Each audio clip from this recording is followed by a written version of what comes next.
So Cirque du Soleil is always changing its shows. It's got a high reputation for that. Absolutely. What would you say you've done differently for this show? What are we expecting to see?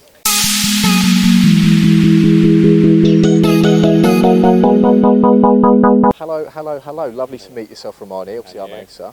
I want to kick-start this really easily. So what would you say? So with life, it takes a lot of flexibility and discipline to get into, obviously, this sort of thing. For sure. What started it for yourself? What is your origin story? You know what? I've always wanted to join Cirque du Soleil. For as long as I can remember, I've wanted to be a gymnast and I've wanted to work and perform on stages like this. I started gymnastics when I was 12. I ended up making the national team by the time I was around 15, competed across the world at British championships, European championships and world championships. And then I put my resume into Cirque du Soleil when I was 18 and I was here a few months later on this stage. I guess you could say with your career, you've fallen head over heels for it. That's a good one, absolutely. Every day. I thought it was flipping amazing. Yeah.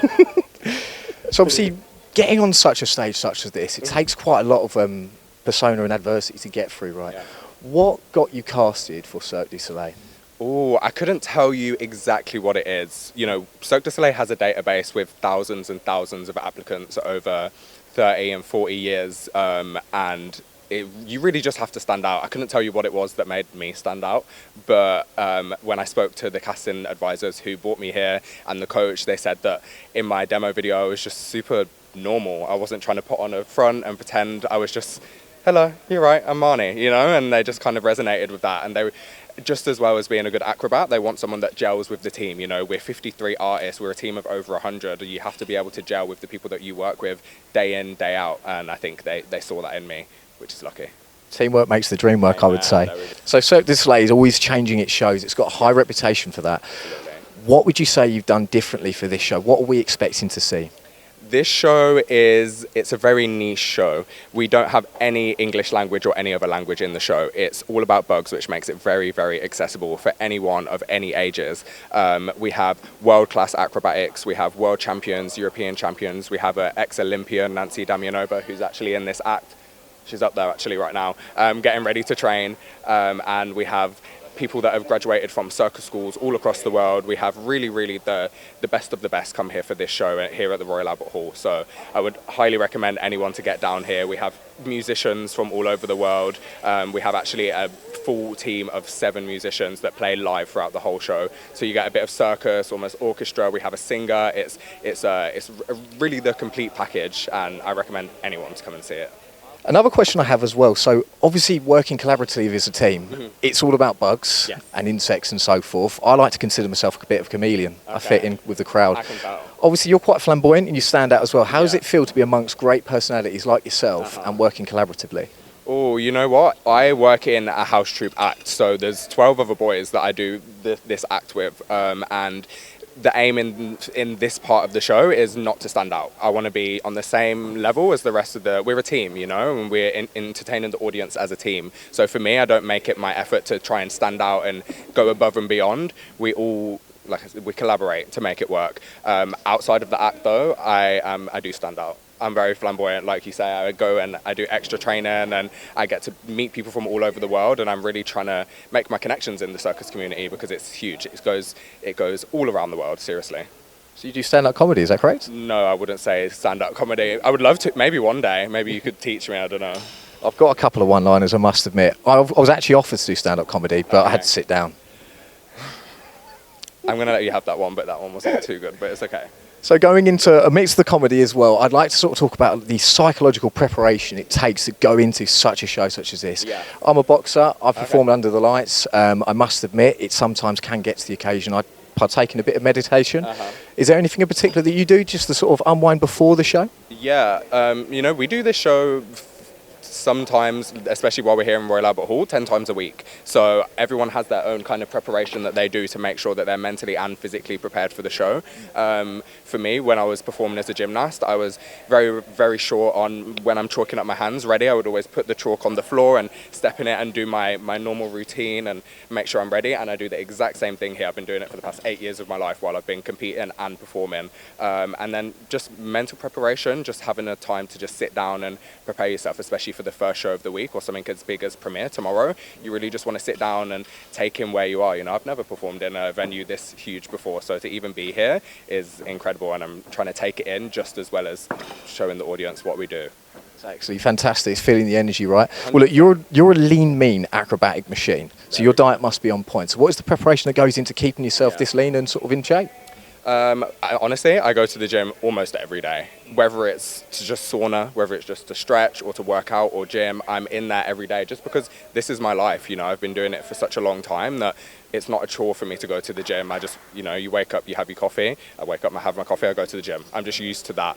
And then, yeah, eating healthy as well. We want to make sure that we're not feeling, you know, too heavy or bloated or anything for the show, just to make sure that we can perform to the best of our ability.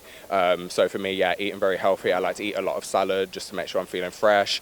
I will say I drink a lot of coffee, but so does everybody. And also, yeah, exactly that as well, to make sure that we're on point, ready for the show. We work late evenings, so yeah, it's all about what you do. But I would say I have a pretty good diet, I would like to say. Maybe if you followed me around for a week, you wouldn't agree, but I don't know. We will have our little dirty secrets with the diet. What is your dirty secret for the diet after the show? What's the trait you go for? Do you know what? I was working in the USA for about USA and Canada for about a year and a half.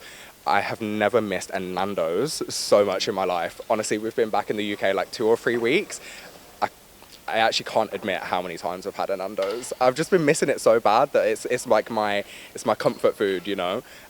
So yeah, I'd say definitely Nando's. How spicy do you go? Only medium. Medium's a safe option. Yeah, because hot's all right, but it's just a bit too. It's more heat and not flavour. I like the flavour with the medium, and I use the medium sauce, so it just blends well. See, my Nando's order, I normally kind of wing it. Okay. My last question is, obviously, there's a lot of pressure, and obviously you've got to decompress after the show as well. It's like you know, performing like a thriller, and you want to make like Frankie Goes to Hollywood and relax after the show. How do you do that? For me, I like to go to the sauna. We're lucky enough here to have a sauna pretty much on hand when we finish the shows. So a lot of the boys, especially in our act, will just go decompress a little bit, go to the sauna, have a steam room, and just make sure that we're ready for the next day. And you know, England is freezing all the time, so it's nice to be able to warm up a little bit after the show. And I just like to lie in bed and have a cup of tea, to be honest. I like to have a bit of a... It being named the Royal Albert Hall is very special because it's very rare that we're ever in a country longer than a week or 2 weeks. So to be here for 2 months, I really get to tap back into what it was like growing up for me. So just finishing work or finishing the gym or finishing gymnastics and going home and having a cup of tea, that's good enough of a decompression for me, honestly. I've got one last little gift for you. It's a bonus question. Okay, is it a joke? So the bonus question to close this off would be, what advice would you give to those aspiring to be in the position you're in right now? Oh, do you know what? It sounds cliche, but never give up. I know it sounds really cliche, but it's incredibly true. One of my biggest goals ever was to perform as the main character in Mystère, another Cirque du Soleil show in Las Vegas. And when I tell you, I worked day and night to do that character, and I always had it in my head, like, you know, I'd love to do this, but I was never 100% sure if it was going to happen. And then I ended up getting reached out to about the character, and I went and I played that character for 6 months in Vegas, and I had the time of my life. And I really I put it into the existence before it was even there, before it was even something that was going to happen. I made sure everybody knew that I wanted to do it. I made sure that I was prepared for when, if they did reach out to me, I would be able to do it, you know. So get ahead of the game and just don't give up. Seriously, you have to stay committed to these kind of things. If you want to make it far, you have to stay committed. As normally you would always say, the time when you start to give up is normally when things start to happen. Absolutely. I have got a little more question. Go on. What's the next project?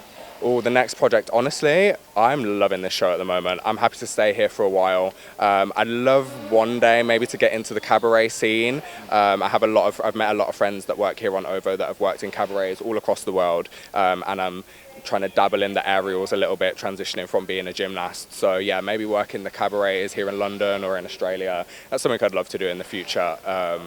And I want to play the Redbird again, honestly. It was the most incredible experience. I want to experience it again. I will experience it again. It's a pretty fly experience, right? That was a good one. It was fly, absolutely. I've got 1 or 2 good ones in me, and then that's that. I would say that one was good, yeah. Well, look, thank you so much for your time. I really appreciate you. I was a little bit nervous, only a tiny bit. Lovely to meet yourself. Thank you so much. Thank you. And God bless and enjoy.